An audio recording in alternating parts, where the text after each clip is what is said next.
दोस्तों स्टार्ट करेंगे हम सिंगल लेयर वाइंडिंग। अल्टरनेटर में सिंगल लेयर वाइंडिंग की जाती है। बेसिकली अल्टरनेटर में ही सिंगल लेयर, डबल लेयर, इस तरीके की वाइंडिंग की जाती है।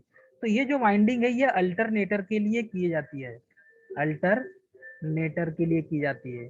तो अल्टरनेटर में जो वाइंडिंग की जाती है दोस्तों, यही होती है सिंगल लेयर वाइंडिंग। चलिए हम स्टार्ट करेंगे अल्टरनेटर में सिंगल लेयर वाइंडिंग कैसी की जाती है। तो जैसे कि कोई अल्टरनेटर में 12 स्लॉट है, उसमें क्लियर है, किसी अल्टरनेटर में 12 स्लॉट है। अब उसमें 4 पोल भी हैं। किसी अल्टरनेटर में 12 स्लॉट हैं और 4 पोल हैं। ये 12 स्लॉट्स हो गए, 4 पोल हो गए और 3 फेस अल्टरनेटर कोई है। उसमें जब पोल पिच निकालेंगे हम, तो पोल पिच कैसे निकालेंगे? स्लॉट्स की संख्या अपान नंबर ऑफ पोल्स की संख्या। तो ये हो जाएगा 4 तिया 12, मतलब कि पोल पिच कितना निकल जाएगा? 3 स्लॉट्स पर पोल, मतलब कि 3 स्लॉट 3 खांचे प्रति पोल होंगे, मतलब कि एक पोल में 3 खांचे होंगे और तीनों में वाइंडिंग की जाएगी। यदि फुल पिच की बात करें तो उसके पहले देखेंगे 3 स्लॉट्स पर पोल अपान 3 फेस। देखो ये ऐसा क्यों लिखा गया है? यदि एक स्लॉट, प्रत्येक स्लॉट पर पोल पर फेस यदि निकाले हम, प्रत्येक स्लॉट पर पोल पर फेस निकाले तो 3 स्लॉट्स पर पोल हो जाएगा और 3 स्लॉट प्रति पोल में 3 फेस वाइंडिंग हो जाएगी। तो यहाँ पर जब कनेक्शन देखेंगे हम, तो एक स्लॉट में ठीक है, फुल पिच वाइंडिंग कैसी होगी? यहाँ पर full pitch is equal to pole pitch, और pole pitch is equal to होता है क्वाइल पिच, क्योंकि फुल पिच बराबर होता है पोल पिच के और पोल पिच बराबर होता है क्वाइल पिच के। अर्थात ये कह सकते हैं कि जो पोल पिच है और क्वाइल पिच ये दोनों समान हो जाएंगे। तो इस तरीके से हम इसका कैलकुलेशन करके निकाल सकते हैं। तो सिंगल लेयर जब वाइंडिंग करेंगे, सिंगल लेयर वाइंडिंग करने के लिए हमें यहाँ पर इस डायग्राम को समझना होगा। चलिए, यहाँ पर 2 कंडक्टर है, ये वाइंडिंग के एक कंडक्टर, ये दूसरा कंडक्टर है। तो यहाँ पर एन पोल क्रिएट होता है और दूसरा यहाँ पर एस पोल क्रिएट होता है। 1 से लेकर 4 तक, क्योंकि यहाँ पर 4 दिया है, 4 पोल दिया है, तो 1 से लेकर 4 तक, मतलब 1 2 3 4, ये 4 स्लॉट हो गया। तो यहाँ पर 4 हो गया। तो इस तरीके से इसमें हम यहाँ पर एक 60 डिग्री प्लस 60 प्लस 60, क्योंकि 180 डिग्री इलेक्ट्रिकल होता है और तीन, यहाँ पर तीनों में इसको डिवाइड करना है। तो तीनों में डिवाइड करेंगे तो 60/60 और 60, मतलब कि 3 पार्ट में ये डिवाइड हो जाएगा। तो इस तरीके से इसे हम समझ सकते हैं स्टूडेंट। तो यहाँ पर जो फेज डिफरेंस प्राप्त होगा, आप ईच स्लॉट, तो प्रत्येक स्लॉट में यहाँ पर जो फेज डिफरेंस पैदा होगा वो 60 अंश का होगा। वो कैसे होगा? 60/3 करेंगे हम, तो 60/3 करेंगे, मतलब कि 180 डिग्री इलेक्ट्रिकल होता है दोस्तों, ये क्लियर है सभी को? तो 180 डिग्री जो इलेक्ट्रिकल है अपान पोल पिच, तो पोल पिच कितना है? 3 है। इसको जब कैलकुलेशन करेंगे तो 60 डिग्री प्रत्येक स्लॉट निकलेगा, मतलब प्रत्येक जो फेज डिफरेंस निकलेगा प्रत्येक स्लॉट का, वो 60 अंश का निकलेगा। अर्थात 60 अंश का प्रत्येक स्लॉट का फेज डिफरेंस यहाँ पर प्राप्त होगा। इस तरीके से यहाँ पर कनेक्शन हम कर सकते हैं। अब हुआ ये सिंगल लेयर वाइंडिंग। तो सिंगल लेयर वाइंडिंग करने के लिए हमें इस डायग्राम से इसे समझना होगा। चलिए इसे समझते हैं। ये डायग्राम है सिंगल लेयर के लिए दोस्तों। सिंगल लेयर में हमें सिंगल सिंगल वाइंडिंग करना पड़ेगा। जैसे कि ये हो गया, ये फर्स्ट, सेकंड, चलिए कलर चेंज कर देते हैं, ये हो जाएगा फर्स्ट से, ये सेकंड हो गया, थर्ड, फोर्थ, फिफ्थ, सिक्स, 7, 8, 9, 10, 11, 12, क्योंकि 12 स्लॉट थे। तो 12 स्लॉट थे, 12 स्लॉट में हम यहाँ पर सिंगल लेयर वाइंडिंग करेंगे। तो सिंगल लेयर वाइंडिंग करने के लिए R1, Y1 और B1, तो ये हो जाएगा आपका, ये R1, ये हो जाएगा Y1, 3 फेज कनेक्शन है ना दोस्तों, और ये हो जाएगा B1। तो यहाँ पर 3 कनेक्शन की जब वाइंडिंग करेंगे तो तीनों कनेक्शन की वाइंडिंग किस तरीके से करेंगे? R1 से निकलेगा देखो R1, ये R1 से यहाँ पर वाइंडिंग, जब हम वाइंडिंग करेंगे तो ये होते हुए कितने, दो को छोड़ेगी और तीसरे स्लॉट में जाएगी, मतलब एक के बाद सीधे चार में। क्लियर है? सिंगल लेयर वाइंडिंग का मैं आपको सिस्टम समझा रहा हूँ, मतलब सिंगल लेयर वाइंडिंग कैसी की जाती है। ये अंदर वाला रोटर पार्ट है, बाहर वाला स्टेटर पार्ट है, इसी स्टेटर पार्ट में हमें वाइंडिंग करना है, स्टेटर में। तो स्टेटर में जब वाइंडिंग करेंगे तो यहाँ पर R1 वाइंडिंग करेंगे, मतलब आर फेस की वाइंडिंग करेंगे, तो स्लॉट नंबर 1 से 4, मतलब एक स्लॉट नंबर 1 में वाइंडिंग जाएगी, फिर स्लॉट नंबर 4 में वाइंडिंग जाएगी, फिर वैसे ही दो स्लॉट को फिर छोड़ेंगे और फिर जाएगा 7 में। ठीक है, मतलब यहाँ पर कैसा होगा, 1, 4, 7। ठीक है स्टूडेंट, तो ये 4 में हुआ, 1 से 4 में, 4 से फिर यहाँ पर वाइंडिंग गई 7 में, 7 से फिर 10 में। ठीक है, और 10 से फिर यहाँ पर ये 10 हो गया, और 10 से फिर वाइंडिंग कहाँ, यहाँ पर निकल गई। क्लियर है? 10 से फिर वाइंडिंग यहाँ पर निकल गई। अब देखेंगे वाई, वाई निकालेंगे तो वाई से कैसे निकालेंगे, Y1 से, Y1 से वाइंडिंग जाएगी तो Y1 की वाइंडिंग कितने में हो जाएगी, ये R की वाइंडिंग दोस्तों। ठीक है, तो ये कैसे निकले यहाँ पे 1, 4, 7, 10। उसके बाद वाई, वाई फेज की वाइंडिंग, तो ये R1 और इससे Y1 मान लीजिए, तो ये निकलेगी यहाँ से Y1 कितने, 3 से, 3 में वाइंडिंग किया हमने। उसके बाद हमने किया 3, और 3 के बाद 6 हो जाएगा, उसके बाद 9। ठीक है, उसके बाद हो जाएगा 12। क्लियर है? अब वैसे ही बी का निकालेंगे, तो बी फेस का निकालेंगे तो R Y और बी फेस में जब वाइंडिंग करेंगे तो वो कैसी करेंगे दोस्तों। चलिए यहाँ देख लेते हैं B1, मतलब कि 5, फिर क्या है 5, 5 के बाद 2 छोड़ेंगे, 6 और 7 छोड़ेंगे, उसके बाद कहाँ जाएगा, 6, 7, 8 में आ जाएगा दोस्तों, मतलब 5, फिर 8, स्लॉट नंबर 8 में वाइंडिंग जाएगी। उसके बाद 8 के बाद फिर 2 छोड़ दो।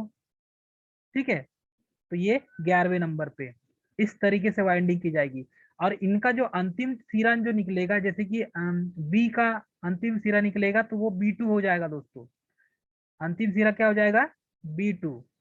वाई का अंतिम सिरा Y2 हो जाएगा, क्योंकि प्रथम सिरा क्या है, Y1, ये प्रथम सिरा है, और अंतिम सिरा क्या हो जाएगा, Y2, ये अंतिम सिरा होगा। वैसे ही R1 ये प्रथम सिरा होगा, और R2 अंतिम सिरा होगा दोस्तों। इस तरीके से, क्योंकि अंतिम सिरा क्या है, 10 है, तो 10वें नंबर के स्लॉट में ये वाइट क्या है, R2 अंतिम सिरा होगा। क्लियर है? इसी को कहते हैं सिंगल लेयर वाइंडिंग। और प्रत्येक स्लॉट के बीच में जो एंगल मिलेगा वो 60 अंश का मिलेगा, 60 डिग्री मिलेगा दोस्तों। तो इस तरीके से सिंगल लेयर वाइंडिंग की जाती है। क्लियर है सभी को, सिंगल लेयर वाइंडिंग। उसके बाद देखेंगे हम, उसके बाद देखेंगे दोस्तों चोर्डिंग फैक्टर, मतलब जिसे कहते हैं पीच फैक्टर। पीच फैक्टर क्या होता है दोस्तों, पीच फैक्टर भी इसे चोर्डिंग फैक्टर कहा जाता है, या इसे पीच फैक्टर भी कहते हैं। पीच फैक्टर को केपी से शो किया जाता है, चोर्डिंग फैक्टर को केसी से, तो इन दोनों का मान वही होता है, इसीलिए इसे केसी से भी लिखते हैं और केपी से भी शो किया जाता है। जैसे 24 स्लॉट हैं कहीं पर किसी अल्टरनेटर में, 4 पोल है और 3 फेस अल्टरनेटर है कोई। अब इसमें पोल पिच हमें निकालना है, तो 24/4 हो जाएगा, तो 6×4 24, मतलब 6 स्लॉट पर पोल, 6 स्लॉट प्रत्येक पोल पर होगा। पोल पिच निकालेंगे तो कॉइल पिच के बराबर होता है पोल पिच, तो 6, तो यहाँ पर कॉइल पिच भी क्या हो जाएगा, 6, तो 1 - 7 करेंगे तब 6 निकलेगा। इस तरीके से इसको क्लियर करेंगे दोस्तों। अब यहाँ पर ये समझो EMF induced in each conductor, प्रत्येक कंडक्टर में ईएमएफ जो इंड्यूस्ड होगा वो ES होगा, ये मानकर चलिए। अब इसका कैलकुलेशन करते हैं हम। तो प्रत्येक कंडक्टर में ईएमएफ जो इंड्यूस्ड होगा उसे हम ईएमएफ जो है उसे ES से शो करेंगे। ठीक है, arithmetic sum of the induced EMF in full pitch coil, तो फुल पिच कॉइल में क्या हो जाएगा, 2ES हो जाएगा, क्योंकि ये शॉर्ट पिच कॉइल था। और फुल पिच कॉइल में क्या हो जाएगा, 2 का गुणा हो जाएगा, तब ये फुल पिच कॉइल बनेगा। अब यहाँ पर E1 और E2 दोनों का मान यदि देखते हैं तो इस तरीके से इसे हम समझ सकते हैं दोस्तों। कैसे, चलिए यहाँ पर ES और ES दोनों ES मिलेंगे तब क्या हो जाएगा दोस्तों, 2ES होगा। ES और ES मिलेंगे तब यहाँ पर 2ES होगा। तो इसे अब इस तरीके से डायग्राम में देख सकते हैं हम। चलिए कैसे देखेंगे इसमें, इसमें ES और ES दोनों एक ही डायरेक्शन में होंगे, इस वजह से 2ES प्राप्त हुआ। यहाँ पर बेसिकली यदि देखा जाए तो फुल पिच और शॉर्ट पिच वाइंडिंग, तो फुल पिच में ये फुल पिच है यहाँ से यहाँ तक का, ये यहाँ से यहाँ तक का फुल पिच वाइंडिंग है, इसे कहेंगे full pitch winding, full pitch winding. और इसे कहेंगे ये डेस डेस जो डॉटेड लाइन है इसे शॉर्ट पिच वाइंडिंग कहेंगे, यहाँ से यहाँ तक की जो वाइंडिंग हो जाएगी ये शॉर्ट पिच वाइंडिंग हो जाएगी, short pitch winding. Full pitch winding का यूज कम करते हैं अल्टरनेटर में, हम शॉर्ट पिच वाइंडिंग का यूज करते हैं। तो फुल पिच वाइंडिंग और शॉर्ट पिच वाइंडिंग के बीच में जो डिस्टेंस होता है, full pitch winding minus short pitch winding, तो फुल पिच वाइंडिंग और शॉर्ट पिच वाइंडिंग के बीच का जो अंतर होगा, यही अंतर हम चोर्डिंग एंगल या चोर्डिंग फैक्टर के नाम से जानते हैं। तो इसे ही हम पिच फैक्टर कहते हैं दोस्तों, और इसे अल्फा से शो किया जाता है। यही चोर्डिंग एंगल है, या इसे कहते हैं पिच एंगल, या इसे कहेंगे चोर्डिंग एंगल, इसे अल्फा से शो किया जाता है दोस्तों। तो फुल पिच वाइंडिंग और शॉर्ट पिच वाइंडिंग के बीच का जो अंतर होगा वही चोर्डिंग एंगल कहलाएगा, और चोर्डिंग एंगल जो है इसे अल्फा से शो किया जाता है। और चोर्डिंग एंगल कितना होगा ये हमें यदि निकालना हो, तो ये निकालने के लिए दोस्तों हमें क्या करना होगा, हमें यहाँ पर 180 डिग्री जो फेस डिफरेंस पैदा होता है इलेक्ट्रिकल डिग्री, उसमें जितने पोल होंगे उसका भाग देकर निकाल सकते हैं, अर्थात कि इस टाइप से हम इसे निकाल सकते हैं दोस्तों। किस टाइप से निकालेंगे, चलिए देखते हैं इसे। इसमें हमें basically phase difference of each slot, प्रत्येक स्लॉट का जो फेज डिफरेंस होगा वो होता है 180 डिग्री इलेक्ट्रिकल अपान पोल पिच। तो 180 इलेक्ट्रिकल डिग्री दिया हुआ है, पोल पिच दिया हुआ है यहाँ पर 60 डिग्री का प्रत्येक, तो 60 डिग्री का दिया है तो यहाँ पर निकल जाएगा 180/6, तो 30 डिग्री निकल जाएगा। तो ये जो 30 डिग्री है ये अल्फा का मान है, और इसे ही हम क्या कहते हैं, चोर्डिंग एंगल कहते हैं दोस्तों। इसे ही हम चोर्डिंग चोर्डिंग एंगल कहते हैं, इसे ही चोर्डिंग एंगल कहा जाता है। तो अल्टरनेटर में जो चोर्डिंग एंगल है वो कहाँ से प्राप्त होता है, अल्टरनेटर का जो चोर्डिंग एंगल है वो alpha is equal to 30 degree कहाँ से प्राप्त हुआ, तो ये शॉर्ट पिच वाइंडिंग और फुल पिच वाइंडिंग के बीच का जो अंतर होगा वही चोर्डिंग एंगल कहलाएगा दोस्तों, और इसे अल्फा से शो किया जाता है। इसमें चोर्डिंग एंगल निकलेगा 30 डिग्री, इसमें चोर्डिंग एंगल कितना निकलेगा, 30 डिग्री दोस्तों। तो इस तरीके से स्टूडेंट इसको हम निकाल सकते हैं चोर्डिंग एंगल को। शॉर्ट पिच वाइंडिंग में यदि देखें हम, तो शॉर्ट पिच वाइंडिंग में हमें बहुत सारी चीजें यहाँ पर भी देखने मिलती है। शॉर्ट पिच वाइंडिंग का कैलकुलेशन करना हो हमें, तो यहाँ पर शॉर्ट पिच, तो pole pitch is greater than, pole pitch is greater than short pitch होता है, तो पोल पिच का जो मान है वो अधिक होगा as compare to short pitch के। तो पोल पिच का मान शॉर्ट पिच से अधिक होता है, तो इसमें कॉइल पिच निकल जाएगा दोस्तों। तो शॉर्ट पिच का मान जब भी निकालना हो तो इन दोनों को यहाँ पर कोई एक स्लॉट ज्यादा लेंगे, अर्थात कि पोल पिच -1 करना पड़ेगा, एक स्लॉट को घटाना पड़ेगा, तब यहाँ पर 5 निकलेगा। इसीलिए अब ये हो जाएगा 6 ग्रेटर देन 5। तो 6 इज ग्रेटर देन 5, इसका मतलब 6 क्या है, पोल पिच है, 5 क्या है, कॉइल पिच है।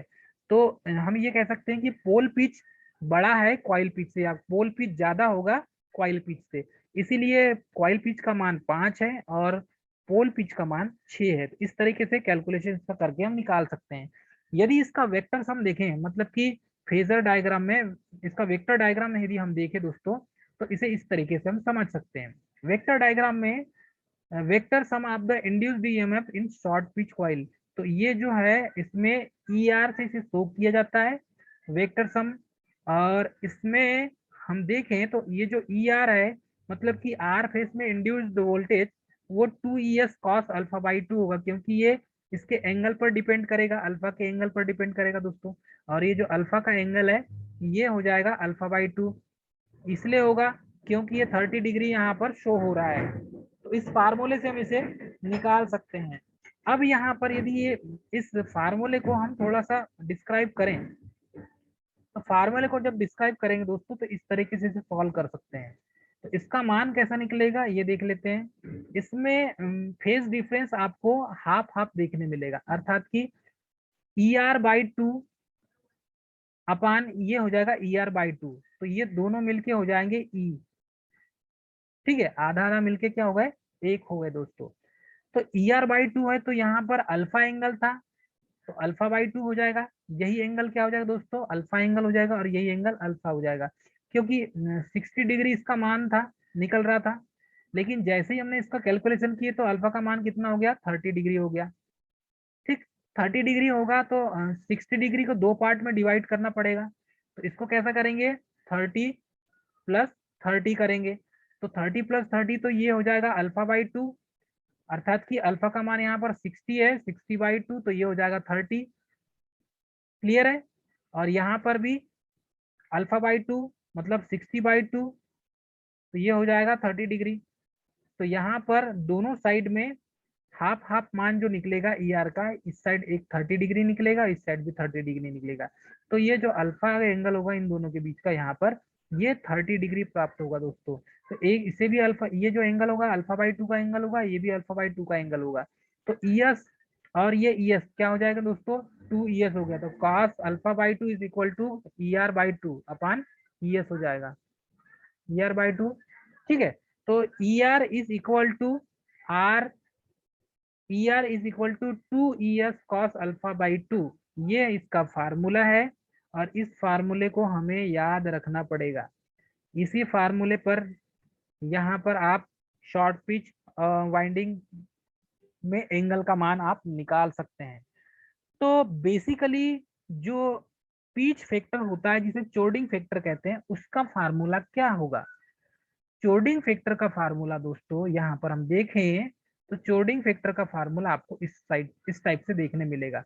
चोर्डिंग फैक्टर का जो फार्मूला निकलता है वो ये फार्मूला है दोस्तों उसका, कि vector sum of EMF, vector sum of EMF in short pitch coil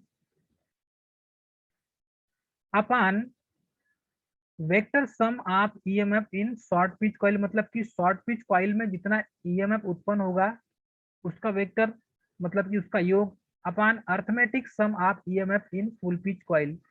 तो इसमें जो नंबर जो है अर्थमेटिक नंबर जो होंगे उसमें उसको ऐड करेंगे तो उसका जो ईएमएफ का जो मान होगा प्रत्येक स्लॉट में वो अर्थमेटिक सम हो जाएगा EMF in full pitch coil. तो इन दोनों का जो अपान होता है वो केसी या केपी होता है, मतलब कि पीच फैक्टर जिसे कहते हैं। तो पीच फैक्टर का मान हमेशा जब निकालेंगे तो इस फार्मूले से ज्ञात करेंगे, केसी या KP is equal to 2ES cos alpha upon ES हो जाएगा। तो ES से ES यहाँ पर कैंसिल हो जाएगा, तो केसी और केपी का मान क्या मिलेगा हमारे पास, सिर्फ cos अल्फा/2। तो cos अल्फा अल्फा का मान निकलेगा यहाँ पर 30। तो अल्फा का मान हम जब यहाँ रखेंगे दोस्तों तो कैलकुलेशन करेंगे तो कितना निकलेगा केसी और केपी का मान। तो यहाँ पर केसी या केपी का मान निकले cos 30/2, और जब 30/2 का करेंगे इसमें तो 0.966 इसका आंसर आएगा दोस्तों। तो केपी या केसी का मान जो निकलेगा ये निकलेगा स्टैंडर्ड वैल्यू 0.966, 0.966 इस तरीके से ये स्टैंडर्ड वैल्यू है।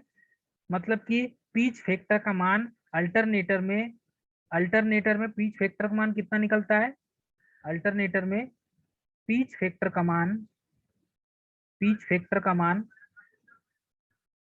स्टैंडर्ड वैल्यू देखेंगे तो ये निकलेगा 0.966, ये है केपी का मान दोस्तों। इतना मान निकलेगा, याद रखिएगा, ये एग्जाम में पूछा जाता है, मोस्ट इंपॉर्टेंट, स्टार लगा लीजिए आप। क्लियर है। अब इसी पर बेस्ड एक मैं न्यूमेरिकल क्वेश्चन आपको सॉल्व करवाता हूं, चलिए वहां पर आपको पूरा क्लियर हो जाएगा। यहाँ पर calculate the pole pitch, the pitch factor for 72 slot stator slots, 6 poles and coil span to 1 to 10। Coil span दिया हुआ है, 6 पोल दिया है, 6 पोल, और 72 स्लॉट दिया, मतलब कि स्टेटर जो स्लॉट है वो 72 दिया हुआ है। तो अब इसका ये क्वेश्चन दिया हुआ है और इसमें हमें क्या निकालना है, इसमें हमें कैलकुलेट द पिच फैक्टर, इसका अल्टरनेटर का पिच फैक्टर ज्ञात करो जिसमें स्टेटर स्लॉट 72 है, 6 पोल